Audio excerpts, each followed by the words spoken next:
السلام عليكم ورحمة الله وبركاته. بسم الله الرحمن الرحيم. Magnificence, Quran elegance for beginners. Today we are speaking about the light ra. The ra has to be right if it was marked with kasra, like رزقه, رجال, ri. Second case, if it was non-vowel preceded by kasra in its word, like when you say فرعون, فرعون, الفردوس. It's not الفردوس, it's الفردوس. Third case, if it was sakina due to stopping on it, preceded by a second letter, and this second letter is preceded by a letter with kasra, like when you stop in السحر. And in this word you can easily notice, if you didn't stop, the ra will be marked with dhamma, which means it has to be heavy, السحر. But if we stopped, we will have the case here that it will be sakina preceded by a second letter, and this second letter preceded by kasra. And we have agreed before that the harakas, if it was only shadda, if it was only fatha, dhamma, kasra, they take the same rule like if they were shadda, fatha, shadda, dhamma, and shadda, kasra.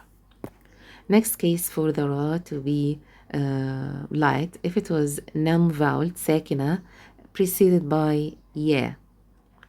Like when you say basir, خير, and this happens when you stop on a vowel draw with sukun, and the preceding letter to it is ya. The next and last light ra, it is the ra al-mumala. The ra al-mumala, tiling ra. And to understand this, first we have what's called al-alif al-mumala, and this alif is actually it was revealed like this. It is a narration that we have to pronounce it in between the alif and the ya, and this was one of the Arabs' accents. And still so far there are people in Lebanon, and the people of Lebanon and other countries, Arab countries, they do speak with this al-alif al-mumala. So this alif, you have to pronounce it between the alif and the ya, like a word like araha.